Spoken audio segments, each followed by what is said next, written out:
In this episode of Highlight Sundays, once again we talk a lot about phones.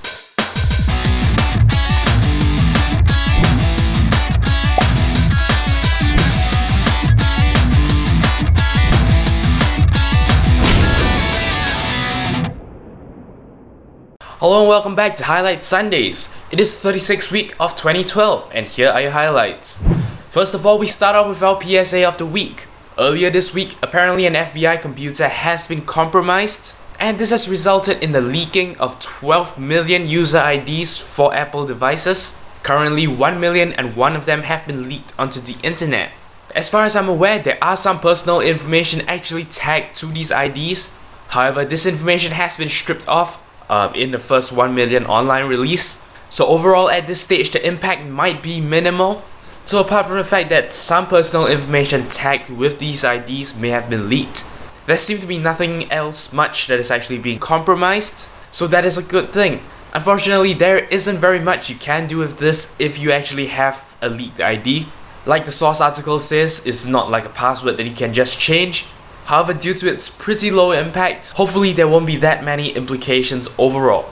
Our next article today comes from Engadget. It tells us of a new phone released by Samsung called the Samsung Galaxy Stella. Now, it's not so much one of Samsung's high-end phones like the S3. However, what is really nice about this phone is that in the US, it is free after rebate. I'm kinda not too happy about the fact that, some devices are actually aimed at the real geeks, so your day-to-day consumer actually misses out.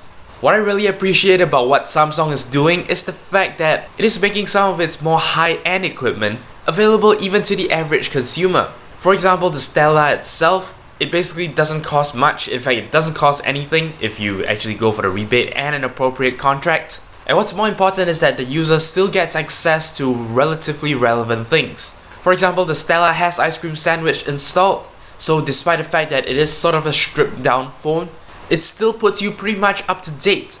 So yeah, it is a pretty nice gesture, and well, good job to Samsung for actually thinking of everyone.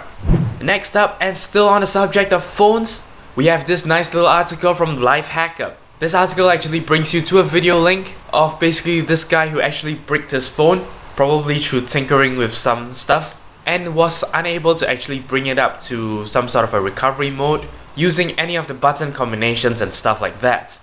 Now, most people would say that at this stage the phone is pretty much bricked, but there are still some tricks to actually revive your phone from that state. And from what I understand, it involves actually going to the circuit board, shorting certain pins with a combination of resistors, which you will probably need to buy, to sort of force the system to actually enter some sort of a developer or recovery mode. What this person did was, well, instead of actually going and getting some components, they made their own DIY variable resistor using paper clips and pencil graphite. Of course, as you know, pencil lead is actually conductive, and what he did was he actually shaded in a section of paper, and basically you can shift the paper clips to actually create some kind of a potential divider. So yeah, that is actually really cool and really creative. So check out the link. As always, link is in the video description.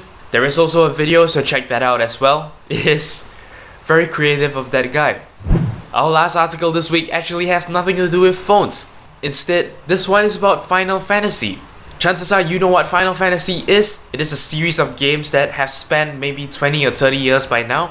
Up till now, there are 13 titles in the series, not including certain spin-offs or sequels. And what Square Enix, that is the creators of the Final Fantasy series, is doing is that they are releasing a box set.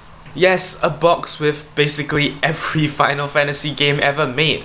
That of course doesn't come cheap. It costs $450, and it contains all the titles from Final Fantasy 1 to Final Fantasy 13, as well as some extra stuff like soundtrack and additional artwork. So I guess this is for the fans to really go crazy about.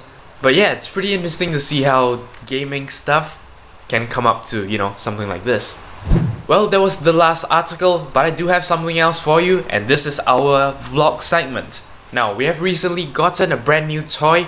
Actually, my dad got it. I can't really afford that. And this is slightly different. It is actually the HP 100 LaserJet, a color laser printer for home use. Now, I didn't really search very deeply, but it seems like there aren't that many video reviews of that printer.